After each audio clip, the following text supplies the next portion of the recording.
Hi friends, இன்றைக்கி நம்ம என்ன பார்க்க போகிறோம்னா வடை குழம்பு எப்படி வைக்கிறதுன்னு பார்க்க போகிறோம் ஃப்ரெண்ட்ஸ். கீரை வடை போட்டிருந்தேன் இதுக்கு முன்னாடி நம்ம சேனலில். வடை குழம்பு எப்படி வைக்கிறதுன்னு பார்க்க போகிறோம்.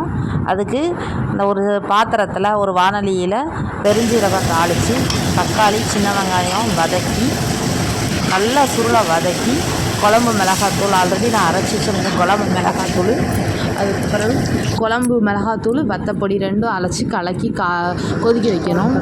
தேங்காய் 2 துண்டு பட்டை, சோம்பு, கசகசா, கொஞ்சம் சின்ன வெங்காயம், கொஞ்சம் இஞ்சி, கொஞ்சம் பூண்டு, கொஞ்சம் பெருஞ்சீரகம், அதாவது சோம்புன்னு சொல்கிற பெருஞ்சீரகம், இதெல்லாம் தனியாக அரைச்சி எடுத்துக்கோங்க ஃப்ரெண்ட்ஸ். கீரை வடை ஆல்ரெடி நான் போட்டு எடுத்து வச்சுருக்கேன் ஃப்ரெண்ட்ஸ். பாருங்கள், இந்த இருக்குது. இதில் 3 வகையான கீரைகள் சேர்த்துருக்கேன். இது வல்லாரக்கீரை, முருங்கைக்கீரை, அதுபோக சிறுகீரை, இந்த 3ம் சேர்த்து கீரை வடையை ரெடி பண்ணி வச்சுருக்கேன்.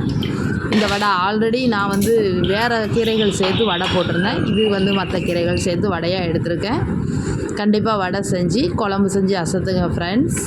அரைச்சி வச்ச தேங்காய் விழுத குழம்புல கொதிக்க விட்டு குழம்பு ஆற முன்னாடி நம்ம கடைசி ஒரு 5 நிமிஷத்தில் வடையை போட்டு இறக்கிற வேண்டியதான். கடைசியாக ஃபைனல் டச் கொத்தமல்லி தூவி இறக்கலாம். இது கீரை கூட்டு. இதை பிள்ளைங்க விரும்ப மாட்டாங்க.